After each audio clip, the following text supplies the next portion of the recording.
kami sadar bahwa kami melekat kepadamu Tuhan. Dan tanpa Engkau memegang hidup kami, dengan gampang kami akan jadi orang yang terhilang. Tapi pagi ini kami tahu ini anugerah yang besar Engkau berikan buat setiap kami. Terus Tuhan limpahi kami dengan anugerah-Mu. Beri kami roh pengertian. Beri kami jubah kerendahan hati. Tolong kami Tuhan. Kami sangat butuh Engkau. Kami tidak bisa jalan dengan kemampuan kami sendiri. Pagi ini hamba berdoa Engkau sungguh-sungguh berbicara kepada setiap kami. Memintakan anugerah, berikan roh hikmat, wahyu dan pengertian Tuhan. Bukan di otak kami dengan analisa manusia, tapi kebenaran itu masuk dalam batin kami yang paling dalam. Roh Kudus tolong setiap kami. Jangan terlewatkan satupun Tuhan. Karena Engkau sungguh mengasihi setiap kami tanpa terkecuali. Meminta anugerah yang daripadamu dinyatakan. Kau tolong kami dalam nama Tuhan Yesus. Jangan lewatkan satu orang pun ya Roh Kudus.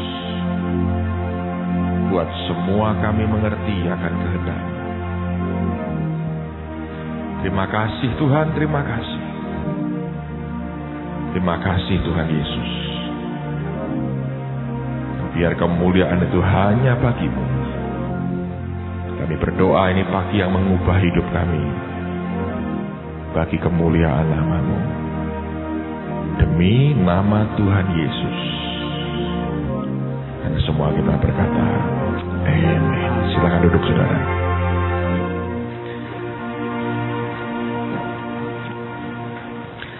Sebelum saya sampaikan firman, dan saya yakin ini ada hal yang penting sekali buat semua kita pada pagi hari ini. Kita bersyukur ada banyak orang disembuhkan ya, lewat pelayanan radio beberapa hari ini. Nah, kita bersyukur kepada Tuhan. Anda melihat bahwa Tuhan itu tidak bisa dibatasi oleh ruang dan waktu ya.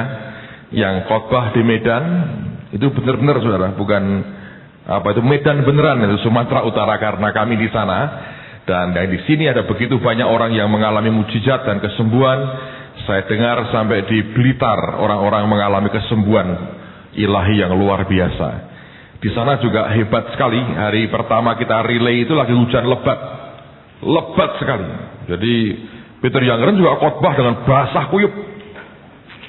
Dan saya bersyukur mereka juga cinta Tuhan ya, di tengah-tengah hujan begitu tidak bubar, tetap bertahan, bawa payung bertahan sampai selesai. Dan Tuhan kerja dengan cara yang luar biasa. Dan hari berikutnya juga tambah luar biasa. Nanti bulan Mei akan di Semarang, kita dengan gereja buat gabungan untuk KKR di lapangan Trilomba Juang. Berharap yang terbaik akan Tuhan beri, dan saya percaya anugerahnya akan limpah buat kita. Hal kedua, saya sampaikan kepada saudara, saya baru terima surat dari Afrika Tengah, dari negara namanya Malawi. Ini pendeta, saya tidak kenal, namanya, Action Lawrence Stone Mbewe. Kok Mbewe Pak? Wong Afrika. Dia dengar nama kita juga aneh, gitu. Nah, kita juga sama. Dia dapat majalahnya Maren Hickey. Saya nggak tahu yang mana. Katanya dia dengar gereja ini dari majalah itu.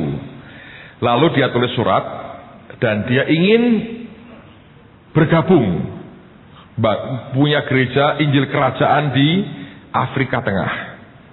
Wah ya, rada angel ya itu ya. Dia punya 2 di Malawi, dia punya 1 di Mosambik. Itu Afrika tenan itu saudara. Jadi dia mau buat Injil Kerajaan di situ, dia minta izin, boleh nggak? Lalu diharapkan kita bisa ke sana. Ya, saya belum tahu, mungkin Pak Marso dulu lah berangkat ya Pak. tolonglah diperiksa bagaimana keadaannya begitu ya.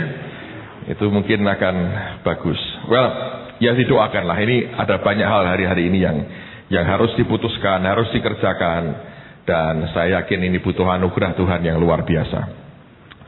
Supaya tidak buang waktu ya, saya mau cerita sedikit lalu kita akan lihat satu kesaksian, dengerin kesaksian.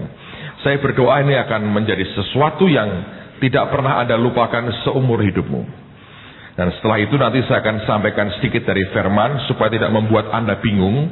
Lalu minggu depan kita akan bicara lebih detail lagi seperti apa yang Tuhan mau. Minggu lalu saya seminar 3 hari di Jakarta. Senin, Selasa, Rabu. Hari Rabunya saya dikontak Pak Alex Iranata, itu gembala sidang tempat kami pinjam gerejanya untuk seminar di Menara Era. Pak Alex ini berkata begini, Pak, saya boleh tidak bersaksi nanti malam. Nah, saya pikir sudah aneh karena biasanya dia diminta orang untuk khotbah. Hari itu dia seperti menawarkan diri untuk bersaksi. Saya bilang, ada apa Pak sebetulnya?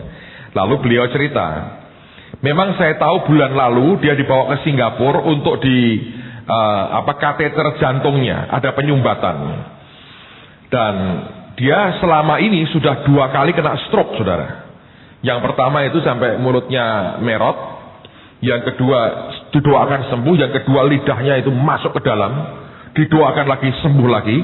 Cuma ngomongnya tidak terlalu jelas banget. Dan kalau Anda dengerin, pasang telinga baik-baik sambil baca gerakan bibirnya. Cuma Pak Alex kalau ngomong itu hampir tidak bergerak itu bibirnya. Jadi susah juga dibaca bibirnya. Tapi Anda akan dengarkan sesuatu yang baik.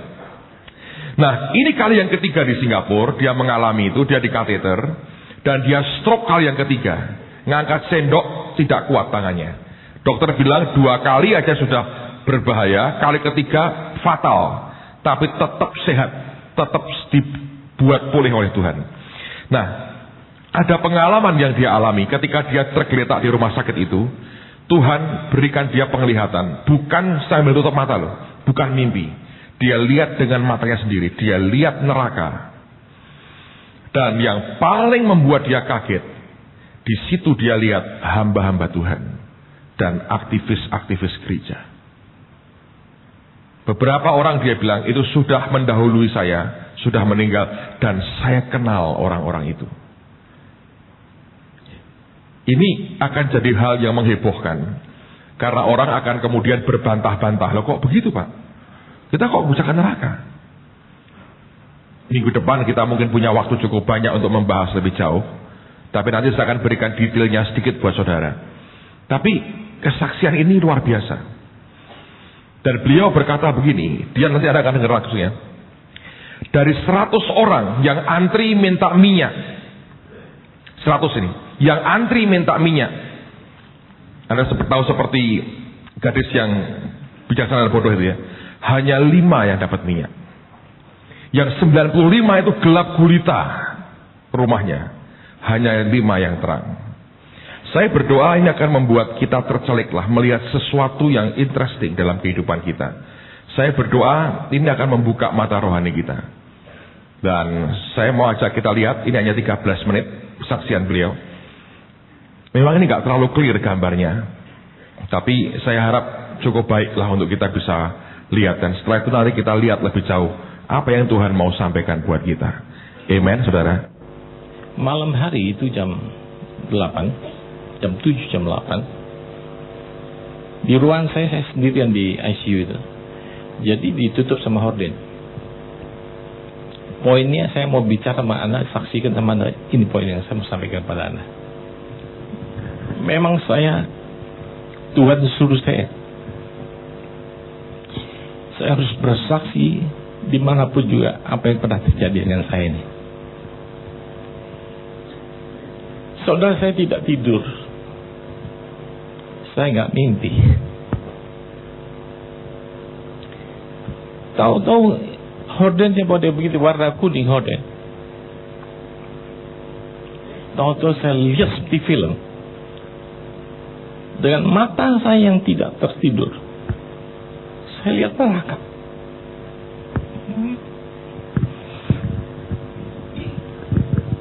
Saya lihat neraka. Saya lihat hamba-hamba Tuhan sebelum saya di tempat itu.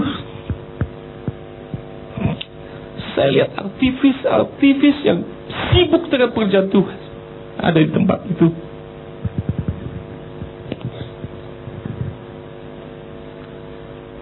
Waktu saya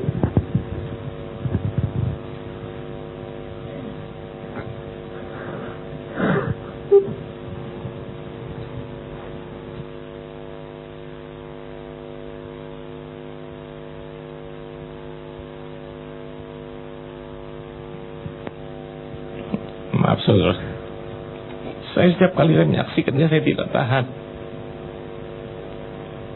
Saya cukup terkejut. Saya tahu persis siapa hamba Tuhan itu. Saya tahu pelayan-pelayan, ada yang saya kenal. Dan saya tahu aktivis-aktivis yang sibuk sebagai donatur pekerjaan Tuhan ada di tempat itu. Terus saya lihat pemandangan kedua. Saya lihat pemandangan kedua, itu orang ngantri minyak untuk penerangan lampu. Dari 100 orang yang saya lihat cuma 5 orang yang dapat minyak. Rumahnya terang benderang penuh dengan pujian, nyanyian. Yang 95 gelap gulita.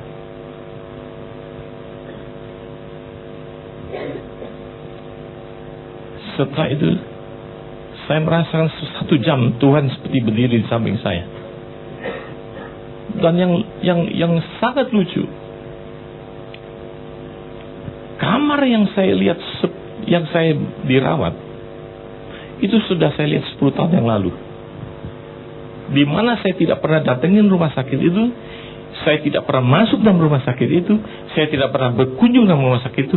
Kamar serta seluruh peralatan di dalam rumah sakit itu 10 tahun yang lalu Tuhan ingatkan saya kembali. Saya pernah lihat tempat itu waktu Tuhan mengatakan kepada saya, waktu saya mau tinggalkan Tuhan, dalam arti kata saya mau tinggalkan sebagai gembala sidang, saya mau tinggalkan sebagai hamba Tuhan, saya cuma mau jadi jemaat Tuhan saja.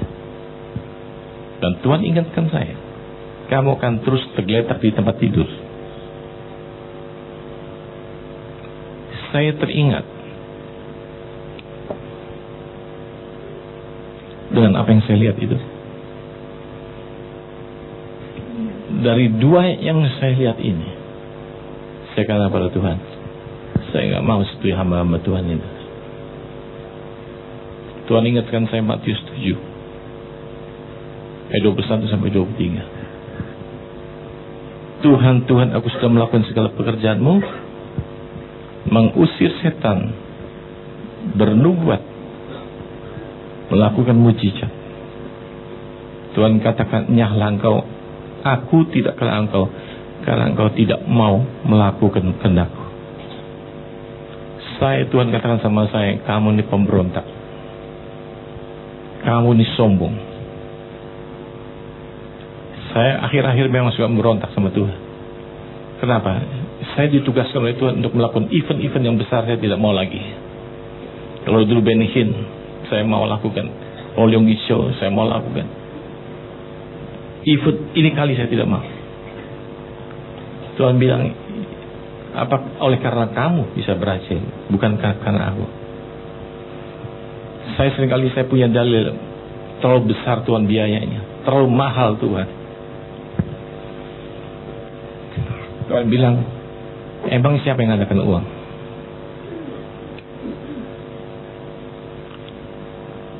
Saudara, semua apa yang dikatakan oleh banyak dan kebenaran firman Tuhan diingatkan sama saya, itu saya betul-betul, itu adalah ya dan amin.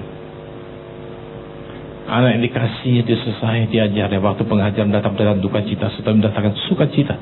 Ibrani 12 ayat 4, Anda bisa terus baca. Dan saya bersyukur, di situ saya komit baru dengan Tuhan. Saya bertobat. Saya katakan kepada Tuhan, mulai hari ini, apapun yang Tuhan suruh saya akan lakukan. Tuhan katakan sama saya, sampaikan kepada hamba-hambaku, kepada umat Kristiani, Jangan melayani menurut kedagingan. Jangan melayani menurut maunya sendiri. Banyak hamba Tuhan melayani menurut kemauan mereka, menurut selera daging mereka, tapi bukan menurut selera Bapa di surga. Sampaikan akan banyak orang seperti Goliat di neraka itu. Pertandingan ada sampai akhirnya. Saudara kasih Tuhan, saya himbau kepada Anda. Mungkin Anda cuma dengar, Anda setelah keluar dari sini Anda lupa apa yang saya saksikan. Tapi saya yang menyaksikan tidak akan pernah lupa. Saya yang menyaksikan itu mengakibatkan saya terlalu takut. Dan saya tahu pelayanan itu bukan karena kuat tenaga kita. Itu karena anugerah Allah semata-mata. Saya beritahu kepada Anda, saya tahu bahwa Allah mengasihi kita semua, dan Dia tidak mau saudara saya satu pun orang binasa. Saya katakan pada Tuhan, saya tidak mau sekarang orang melayani menurut selera saya. Saya banyak menolak gereja-gereja yang minta pelayanan saya. Karena apa? Alasannya karena saya kurang setuju dengan pengajarannya. Karena saya kurang cocok dengan hamba Tuhannya. Tuhan bilang, engkau bukan melayani manusia, tapi engkau melayani aku. Upahmu bukan dari manusia, tapi upahmu dari aku. Sekali lagi saya katakan pada Anda, bersaksi berarti saya melihat keadaan itu. Kalau memberitakan itu kita memetik dari apa yang kita terima, tapi belum tentu kita punya pengalaman secara pribadi. Saya himbau Anda mulai malam ini, apakah kita sudah betul-betul, saya sekali lagi saya cukup terkejut melihat apa yang terjadi. Kalau tadi saya tidak kenal dengan hamba-hamba Tuhan itu, mungkin buat saya nggak begitu terkejut. Saya kenal, saya tahu hamba-hamba Tuhan itu sebelum saya itu. Amin.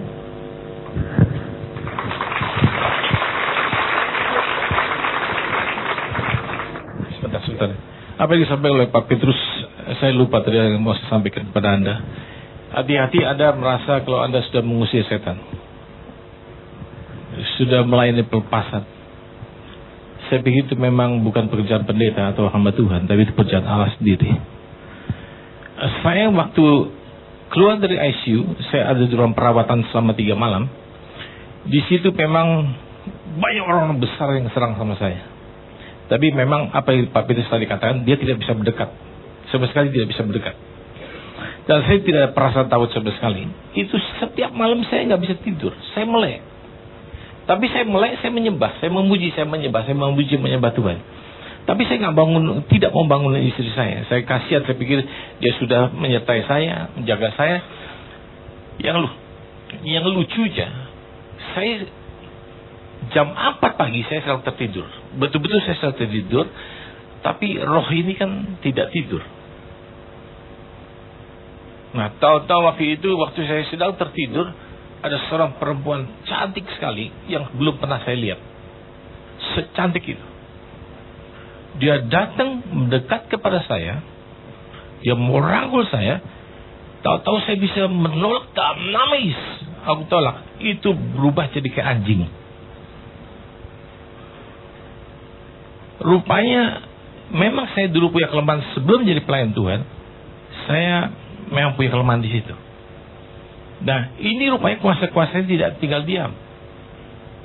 Sampai saya pulang ke Jakarta, beberapa hari terus saya diserang oleh kuasa-kuasa kegelapan. Tapi maklum karena saya terus berdoa, saya katakan peperangan rohani, sehingga ini dia tidak tahan menyerang sama saya. Di end yang paling menyenangkan saya di dalam semua kejadian ini, tahu-tahu Pak Petrus saya dapat mimpi. Saya nggak tahu apakah mereka yang akan bertobat, tapi saya yakin bahwa yang namanya Indonesia akan dimenangkan oleh Kristus. Saya mau ajak Anda lihat di Mazmur 19.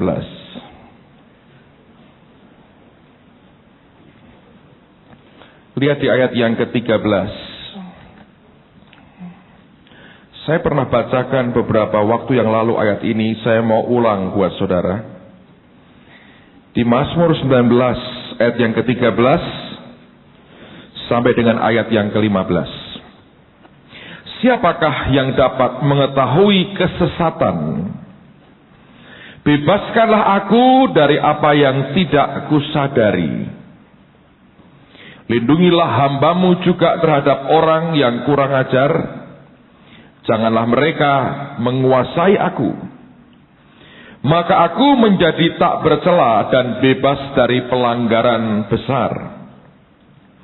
Mudah-mudahan engkau berkenan akan ucapan mulutku dan renungan hatiku ya Tuhan, gunung batuku dan apa saudara? Penebusku. Kalau Anda cek dalam terjemahan lain, Daud berkata, who can understand his errors? Siapa yang bisa ngerti akan kesalahan yang ada dalam dirinya sendiri? Bahayanya orang yang suka melayani orang itu, dia selalu merasa atau pernah beranggapan bahwa dirinya sudah beres. Mungkin karena terlalu banyak menasihati orang, lalu kita tanpa sengaja atau sengaja saya nggak tahu, berpikir bahwa kita sendiri sudah pasti beres. Tapi Alkitab mengatakan siapa yang bisa mengerti akan kesesatan atau persoalan atau ketidakberesan di dalam diri kita sendiri? Ya emang nggak bisa. Nah, ini masalah apa, saudara? Ketidakberesan apa yang di dalam kita yang ternyata akibatnya bisa fatal? Dia berkata, lindungilah hambamu juga terhadap orang yang kurang ajar. Sebetulnya bukan orang yang kurang ajar, tapi itu dikatakan sebagai dosa kesombongan. Jadi apa yang tidak kita sadari sebetulnya adalah kesombongan kita sendiri. Dan kalau itu dihindari dan bisa terhindar, maka Alkitab berkata, maka aku menjadi tak bercela dan bebas dari pelanggaran besar. Nah sekarang kita mengerti saudara, problem yang paling berbahaya yang mengerikan dalam hidup orang percaya, bahwa tanpa disadari kita ini hidup dalam kesombongan. Tadi beberapa waktu lalu saya sempat bicara dengan Pak Mul. Saya bilang begini, kekuatan seseorang itu sekaligus bisa menjadi titik kelemahannya dia yang paling mengerikan. Orang merenung, kok bisa Pak? Iya. Justru kalau orang merasa dia punya kekuatan tertentu, dia punya kesanggupan tertentu, dan dia merasa aku bisa, aku mampu di sini, tanpa disadari, itu dosa kesombongan.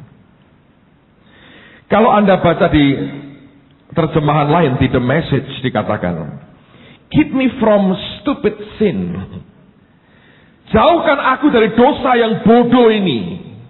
Dosa itu apa? Dikatakan, from thinking that I can take over your work. Dari berpikir bahwa aku bisa mengambil alih pekerjaanmu. Loh, kok bisa Pak? Iya. Oh saya nggak berani Pak berkata ini saya bisa take over pekerjaan Tuhan. Saya berkata, iya. Otak kita berkata begitu. Tapi dalam kenyataannya, sadar atau tidak, berapa banyak orang yang berkata gini, aku mampu ini. Ini kekuatanku di sini. Aku bisa ini. Kalau bukan karena aku, ya tak? Coba kalau orang seperti aku, itu apa sebetulnya, saudara? Itu kesombongan. Nah, apa hubungannya dengan mengambil alih pekerjaan Tuhan? Ada. Coba Anda buka di 2 Korintus 3 ayat yang ke-5. Ini salah satu ayat yang saya sangat gemari. Saya bacakan berkali-kali. 2 Korintus pasal yang ke-3 Perhatikan pada ayat yang kelima. Kita berkata, Paulus dengan benar sekali dia berkata begini. Dengan diri kami sendiri, kami tidak sanggup untuk memperhitungkan sesuatu seolah-olah pekerjaan kami sendiri. Dia berkata, tidak. Kesanggupan kami adalah apa? Pekerjaan Allah. Persoalan yang dihadapi orang yang wujudnya kesombongan itu begini sebetulnya. Kesombongan itu bukan hanya gaya saudara. Ada orang berkata, oh orang sombong itu kalau ngelihatnya ke atas. Itu kan enggak toh. Ada banyak orang sombong kalau jalan sambil membungkukkan badannya. Jadi sombong orang ketoro saudara. Ketoranya nice, baik, diem, hatinya itu merongkol-merongkolnya banyak sebetulnya. Makanya Daud berkata, siapa yang bisa ngerti akan kesesatan atau persoalan dalam hidupnya sendiri? Nggak tahu. Kecuali Roh Kudus itu mengekspos hidup kita, dibuka hidup kita. Baru kita sadar siapa kita sebenarnya. Tapi seringkali kan orang berpikir begini, wah aku bisa ini. Kalau cuma begitu gampang. Oh itu makanan saya itu. Alkitab berkata, kesanggupan kami adalah pekerjaannya siapa? Pekerjaan Allah. Nah kok Anda masih anggap itu kemampuanmu, pekerjaanmu? Ini ternyata hal yang serius, saudara. Nanti buktinya kalau itu nanti Anda anggap pekerjaanmu gini. Kalau itu diterabas orang, diterobos orang, mesti marah. Keluar tanduknya dan taringnya. Gitu. Sebab engkau sudah merasa itu pekerjaanmu. Saudara tidak akan rela kalau itu dilintasi oleh siapapun. Sebab engkau merasa itu kerajaanmu. Kenapa gereja antar gereja dalam gereja ribut? Itu masalah ini sebetulnya. Sombong aja. Kesombongan ini. Dan repotnya itu tidak disadari, saudara. Sehingga Daud sampai mengucapkan begitu. Siapa yang bisa mengerti akan error dalam dirinya. Ini belum ditambah ya. Orang-orang mencoba untuk kompromi dengan dosa, dengan dunia. Ini baru soal mau benerin, mau mengerjakan dengan baik. Iya kan? Tapi sebetulnya kadang-kadang baiknya itu kan menurut kita. Mungkin betul dalam ukuran parameter dunianya hebat sekali. Tapi baik menurut saudara itu belum tentu benar di hadapan Tuhan. Nah kalau sudah kita yakin dirinya kuat, harusnya begini, sudah saudara Tuhannya, bukan dia lagi. Lalu kita tidak akan pernah bisa menerima orang lain sebagaimana apa adanya. Nuntutnya akan besar terhadap orang lain. Sebetulnya itu wujud-wujud dari kesombongan. Kesombongan itu satu orangnya, tapi pakaiannya banyak. Kostumnya itu ganti-ganti, saudara. Ada yang ketok banget, ada yang tidak ketoro. Ada yang banyak ngomong, ada yang diem aja. Tapi mangkel di hati, merongkol berontak sebetulnya. Itu yang mengerikan. Belum saya katakan, ditambah orang mencoba kompromi dengan dosa. Ada cerita ini, temannya Pak Ardian dan teman saya cerita, bagus sekali. Ada orang datang ke Pak Yusak Cipto. Dia bilang gini, Om, judi kan boleh ya Om ya? Ke surga ya Om judi. Dia mau gini, ngawur. Judi kok boleh? Loh ini cilik-cilikan Om. Untuk kesenangan tok, tidak benar-benar judi kok Om. Ya 100-an kan fun, untuk senang-senang aja kok Om. Enggak apa-apa. Enggak boleh. Loh kalau cilik-cilikan 100 kan bukan judi Om, itu kelasnya. Lah kelasnya apa? Yudi, bukan judi, Yudi.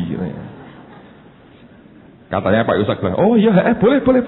Tapi kok kena mati tidak masuk surga, masukmu yurga katanya. Lah gue yang dirak ngerti kaplingi.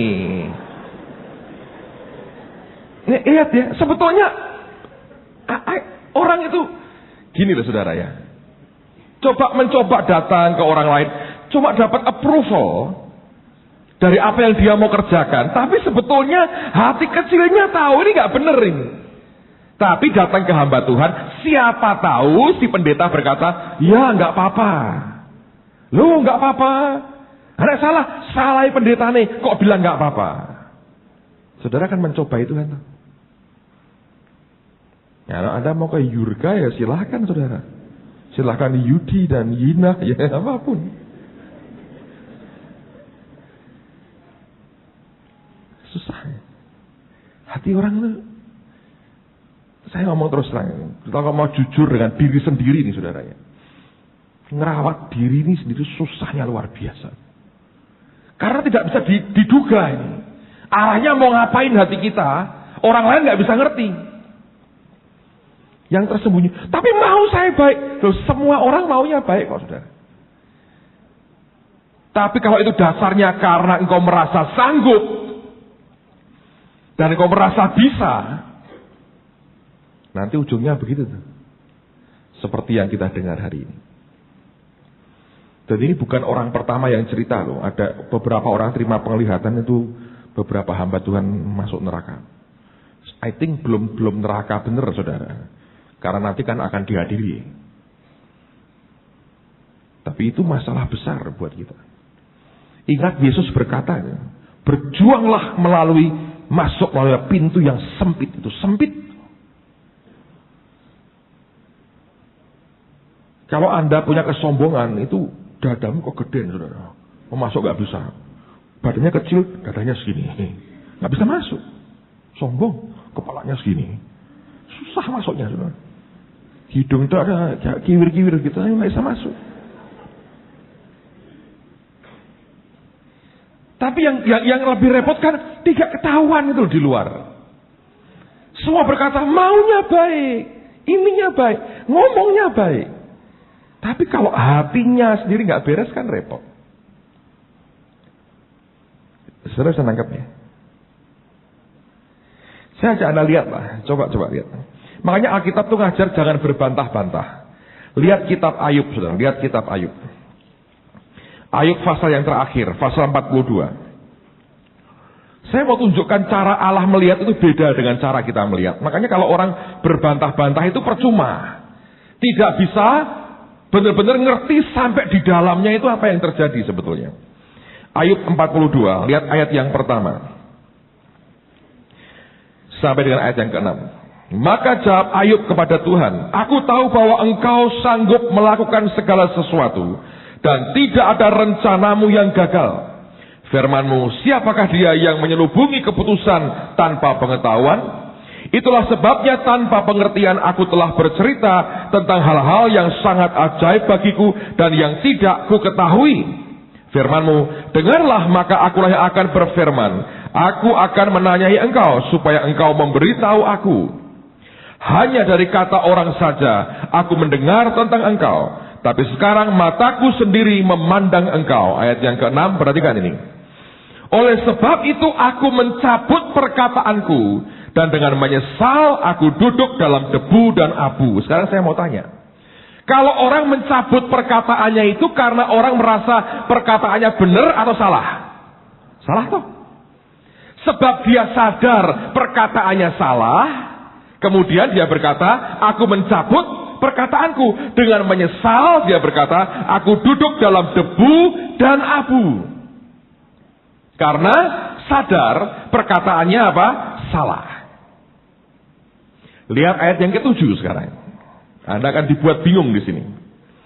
Setelah Tuhan mengucapkan firman itu kepada Ayub, maka firman Tuhan kepada Elifas orang Teman, murkaku menyala terhadap engkau dan terhadap kedua sahabatmu. Karena, perhatikan, kamu tidak berkata benar tentang aku seperti siapa? Hambaku Ayub. Lah kok dibenarkan Tuhan? Ayo. Ayat 6, Ayub berkata, aku mencabut perkataanku dan duduk dalam abu. Ayat 7 Tuhan berkata, kamu ngomongnya benar Ayub. Kok bisa? Ternyata Allah itu tidak lihat kata perkatanya, saudara. Allah lihat apa? Hatinya. Sebab sebelum ayat yang ke-6, dia pahitnya luar biasa. Berontak hatinya. dengan keadaan yang dia terima. Dia ngomong ke Tuhan dengan berani. Terkutuklah hari lahirku. Bayangin saudara. Dalam kepahitan aku bicara. Dia ngomong seperti itu. Begitu dia bertobat, Tuhan berkata, dia benar. Jadi Allah itu melihat hati atau lihat perkataan kita. Terutama dia lihat hati kita. Karena bisa begini. Anda bisa ngomong gini ke orang. Kamu kalau tidak bertobat ya, neraka kamu. Betul nggak? Kalimat itu benar nggak saudara? Benar. Tapi benar dan salahnya tergantung hatimu. Kalau engkau karena kasih berkata, kalau engkau tidak bertobat ke neraka, itu benar.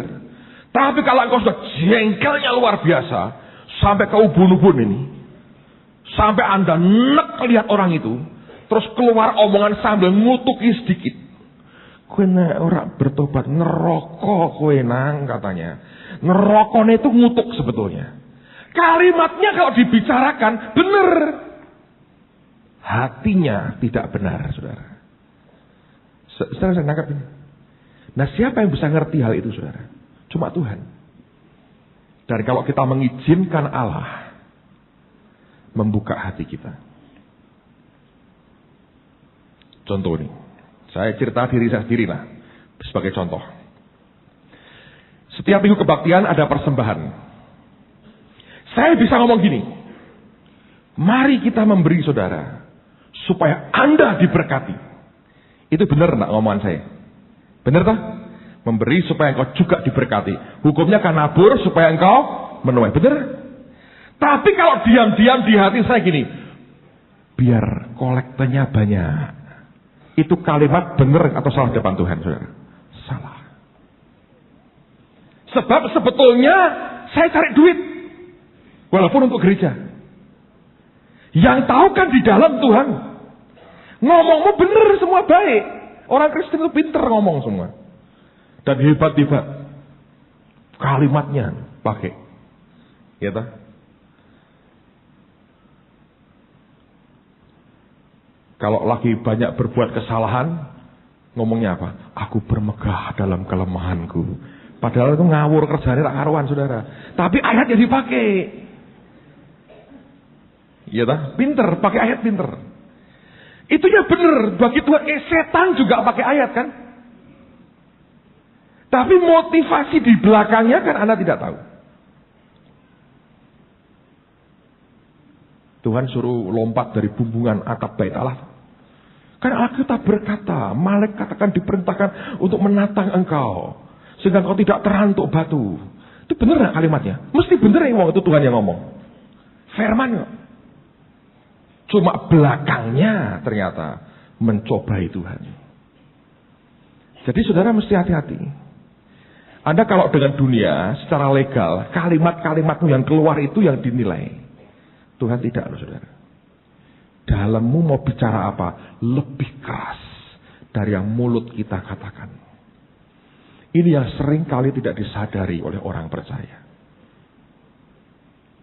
Dan itu problemnya di mana saudara? Di hatimu.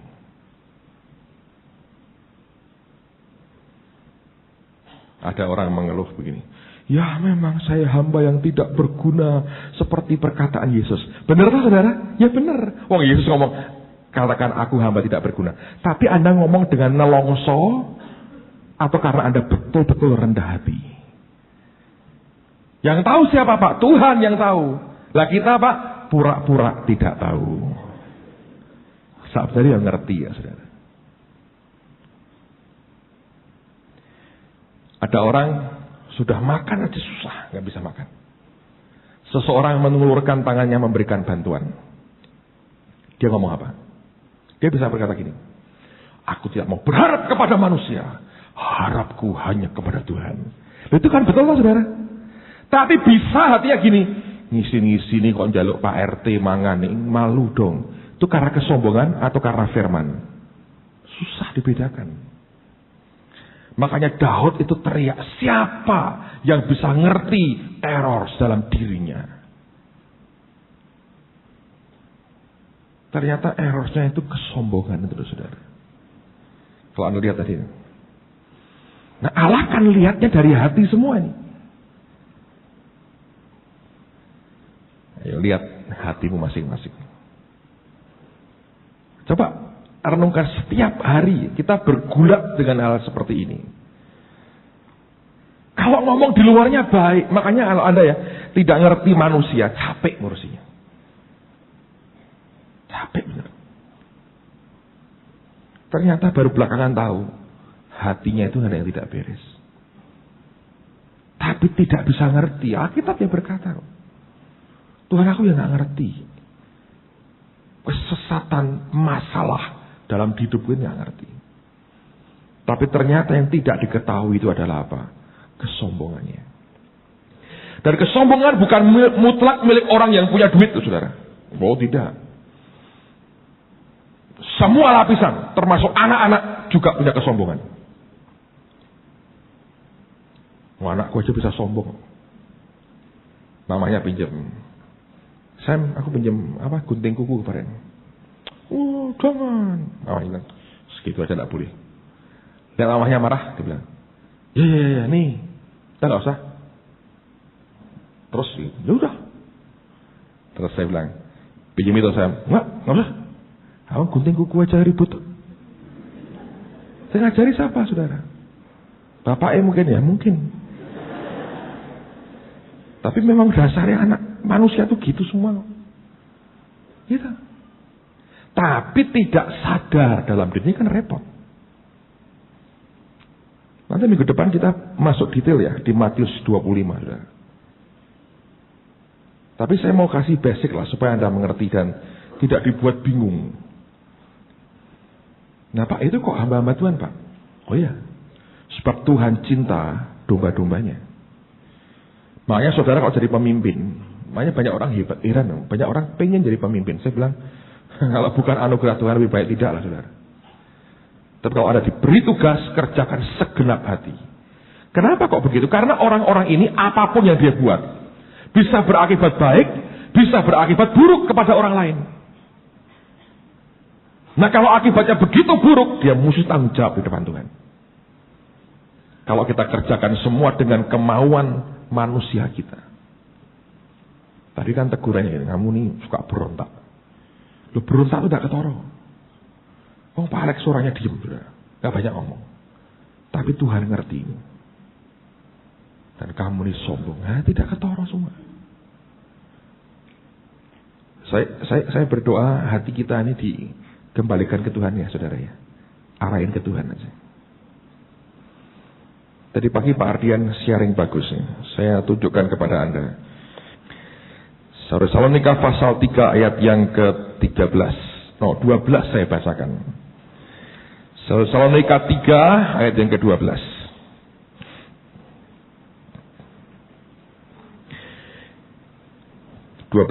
Dan kiranya Tuhan menjadikan kamu bertambah-tambah dan berkelimpahan dalam kasih seorang terhadap yang lain dan terhadap semua orang, sama seperti kami juga mengasihi kamu. Jadi basicnya itu kasih kepada orang lain sebetulnya. Ini diujinya kepada orang lain. Tapi kemudian ayat 13 kata ini, kiranya dia menguatkan apa saudara? Hatimu, supaya tak bercacat dan kudus di hadapan Allah dan Bapa kita pada waktu kedatangan Yesus Tuhan kita dengan semua orang kudusnya. Yang membuat kita tak bercacat dan kudus itu karena hati kita ini kuat. Kuat untuk tetap melekat ke Dia. Kalau hatimu tidak kuat melekat ke Dia, Anda akan cacat dan tidak kudus. Ketika Tuhan datang, cacat dan tidak kudus. Tidak mengherankan, tidak bisa masuk surga. Masuknya yurga, saudara. Anda bisa ngerti? Jadi untuk ini ya bolak-baliknya ya, baliknya itu ke hati kita. Sesuatu yang selalu tersembunyi bagi orang lain, tapi tidak bagi Tuhan. Dan seringkali tersembunyi bagi diri sendiri, tapi tidak akan pernah tersembunyi dari mata Tuhan. Amen, saudara. Saya berdoa jadi perenungan baiklah pagi ini. Saya yakin teman-teman hamba-hamba Tuhan tahu reputasinya Pak Alex lah. Sehari sebelum berangkat ke Singapura, saya ikut mendoakan beliau di Jakarta. Waktu akan dioperasi itu. Dan rupanya ada pengalaman seperti itu yang dia lihat. Dan ini warning ya. Betul kan perkataan Yesus? Ada orang bilang, Tuhan, aku sudah bernubuat, mengusir setan, menyembuhkan orang dalam namamu. Saya bilang, kalau tidak kenal kau. Ngeri. Nah itu. Kemana Pak itu? Yurga itu, saudara, bukan surga itu. Susah. Dan itu diajak ngomong sekali, gak ngerti. 2 kali gak ngerti. Makanya harus terus. Sampai Anda ngerti itu. Yang di dalam itu apa sebetulnya. Dengan gampang kok saudara. Hati itu melambung itu dengan gampang. Dengan gampang. Dan kalau tidak hati-hati, berat. Kelak kita harus bertanggung jawab di hadapan Tuhan. Makanya itu siapin hatilah. Alkitab berkata, jagalah hatimu dengan segala kewaspadaan, karena dari situlah terpancar apa? Kehidupan. Itu kehidupan seperti apa yang terpancar? Kalau tidak dijaga dengan segenap hati, itu berbahaya sekali. Saya percaya ini firman kesaksian hari ini. Saya berharap, saya percaya berarti sesuatu bagi hidup kita. Mari minta ke Tuhan lah saudara. Tuhan, balikkan hatiku kepadamu.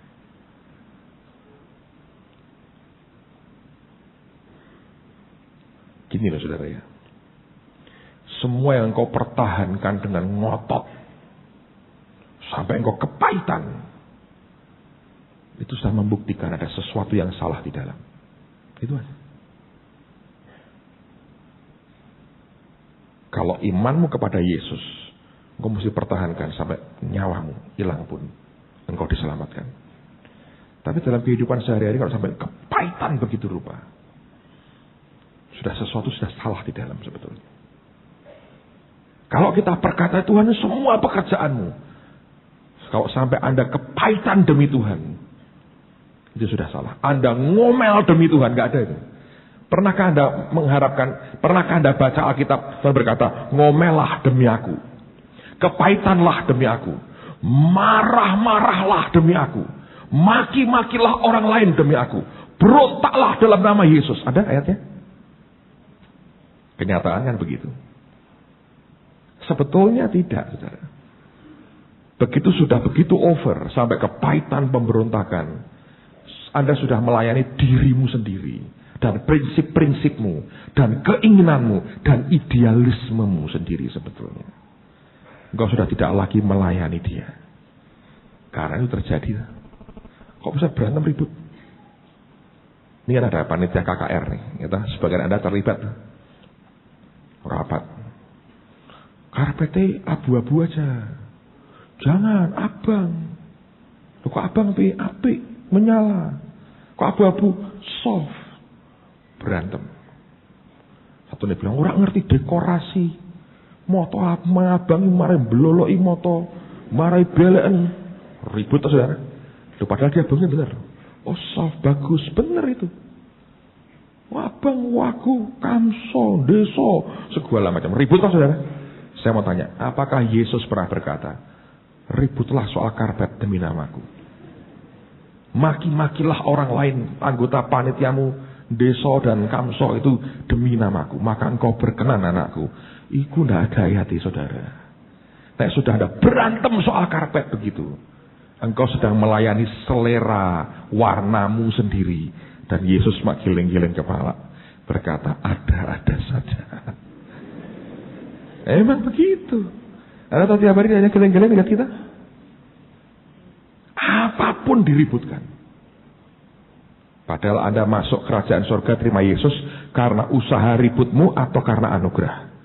Anugerah. Harus dikasih anugerah. Terus hidup dalam anugerah. Nggak usah berantem, saudara. Ngapain? Di banyak gereja ngecat apa? Cat kok ini elek. Harus hijau. Apa itu? Enak di mata tuh. Mata kita sehat lihat hijau. Ribut soal hijau atau kuning. Lama-lama jadi gembira partai, bara biru. Kira-kiranya soal begitu-begitu. Untuk apa? Mbok usah gitu tuh sudah diam sembahyang. Main musik ya bisa. Ini intronya pakai ini, pakai itu. Aku nggak ngerti ya, kira-kira aja ya. Enggak harus drum sih, kudu keren begitu harusnya. Napa beneran ngantuk? Malah kepruk-keprukan. Ya saya nggak pernah dengar itu terjadi ya. Saya harap tidak. Sebab kalau gitu yang pegang bass yang paling menang gede di karuan. Untuk apa? Sudah, itu semua bawa ke Tuhan, bawakan ke Tuhan. Tuhan ini keadaannya begini. Tidak usah Anda perjuangkan. Saya memperjuangkan Yesus. Yesus bilang, enggak, kamu tidak memperjuangkan aku. Engkau memperjuangkan seleramu. Dan apa yang pendapatmu itu yang kau perjuangkan. Bukan Yesus. Sebab Alkitab berkata itu, kita mesti menganggap yang seorang lebih daripada dirinya lah. Gitu.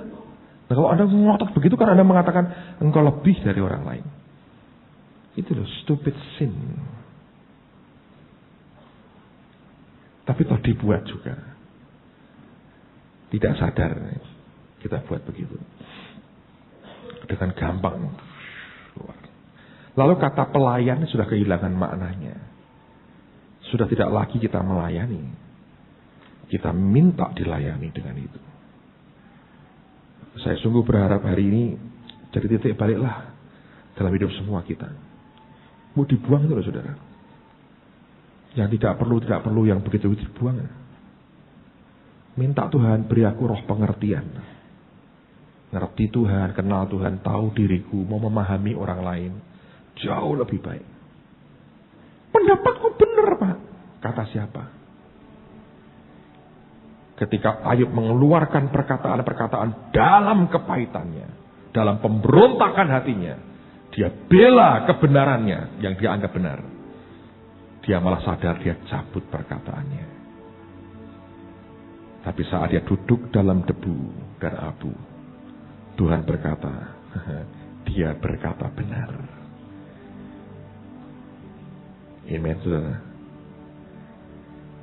Jadi kalau Anda pintar bantai orang, Anda menang terus bantah-bantahan, belum tentu benar di depan Tuhan. Cuma pintar bantah-bantahan itu, Pak. Gitu. Makanya saya dinasihati Pak Yusak, saya diomongin terakhir. Bukan gue dianggap wong goblok. Iya Pak, aku memang jadi goblok sekarang. Gitu. Itu kalau kamu di depan ke mahkamah agama, jangan kamu merencanakan nanti kamu ngomong apa. Menurut kita kan tidak pakai pasal berapa berlapis. Ya Pak Chandra ya. Itu kan gitu, secara manusia. Dia bilang nanti Roh Kudus ngajari ngomong, kan kayak orang gendeng toh. Tapi memang begitu. So Anda yang punya panggilan dalam Tuhan, melayani Dia sepenuh waktu, kerjakan dengan segenap hati. Apa sih untungnya engkau dapat seluruh dunia, tapi jiwamu binasa?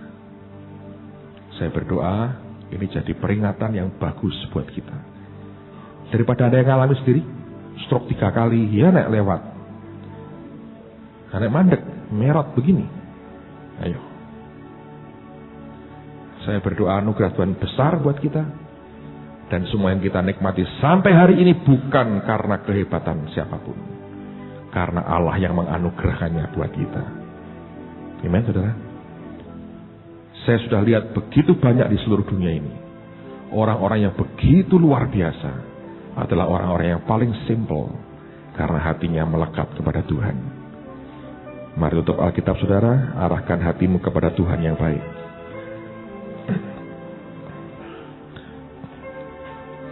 Tuhan terima kasih untuk anugerah-Mu. Ajari kami sadari semua karena anugerah, bukan karena kekuatan manusia kami. Makasih Bapa, terima kasih.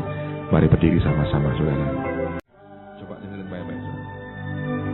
Lihat akan anugerahnya. Saya terima report hari ini. Dari 3 hari kita relay festival yang di Medan. lebih dari 100 orang disembuhkan. Mereka tidak perlu keluar uang jutaan rupiah untuk terbang ke Medan.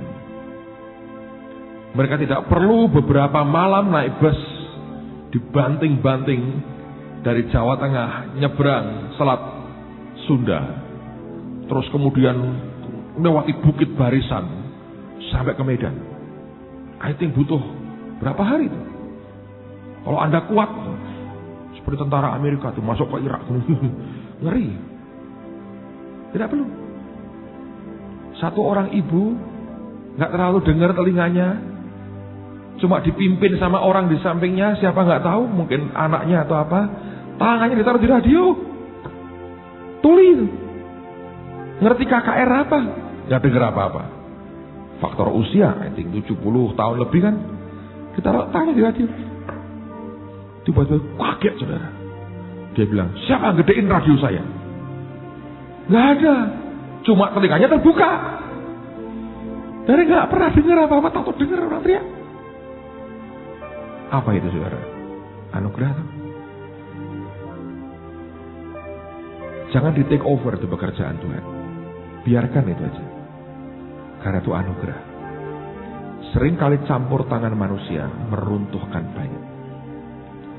Kita selamat karena anugerah. Kesembuhannya karena anugerah. Semuanya karena anugerah. Tidak ada orang bisa bermegah dan tepuk dada nih gara-gara saya ini. Tidak. Oh, anugerah Tuhan lah. Tuhan beri kita dorongan, ide untuk kita relay acara di Medan. Jangan pernah berkata, kita nggak pernah berkata, karena Radio Rema. Siapa bilang? Enggak. Saya beritahu ya, alat yang kita bawa itu siaran tidak bisa terpakai. Kacau semua. Mendadak Anda tahu yang tolong kita bisa relay Radio Republik Indonesia, RRI itu. Kok bisa? Ya anugerah. Itu RRI yang bantu kita. Saya yakin Tuhan. Alat yang kita bawa nggak ada, nggak bisa dipakai. Mau untuk interview aja nggak bisa dipakai. Kok bisa RRI? Padahal itu kan nggak mungkin secara politis.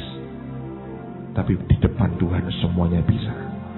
Jadi Anda mau kerja pakai otot-ototmu, pakai otakmu yang kecil itu, atau Anda mau pakai dalam anugerah? Kalau engkau dalam anugerah, biar engkau terus sadar, kesanggupan kami adalah pekerjaan Allah. Amen.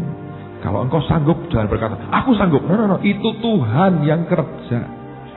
Tidak ada kita bisa mengklaim apapun di hadapan Tuhan.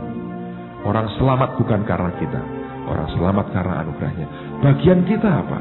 Nempel ke dia, menyerah, ikuti apapun yang dia perintahkan, kita lakukan. Nanti dia kerja dengan caranya sendiri. Kalau itu terjadi, tidak ada orang ribut soal karpet, soal bunga, soal ini, soal itu, tidak ada. Saudara. Warna gereja apa, mau dicat hitam, mau hijau, Anda berkata, pokoknya aku dengan Tuhan. Usul boleh? Oh boleh sekali. Pak ya jangan ireng Pak, kok nanti medeni. Oh ya ganti putih, supaya bagus. Gak apa-apa. Tapi untuk apa berantem soal cat, berantem soal begini, ribut, geger, hanya untuk segelintir kepentingan manusia kita. Saya berdoa kita bertumbuh dewasa, jadi orang yang menyenangkan hati Tuhan dalam hidup kita. Amen. Mari katakan sama-sama di hadapan Tuhan.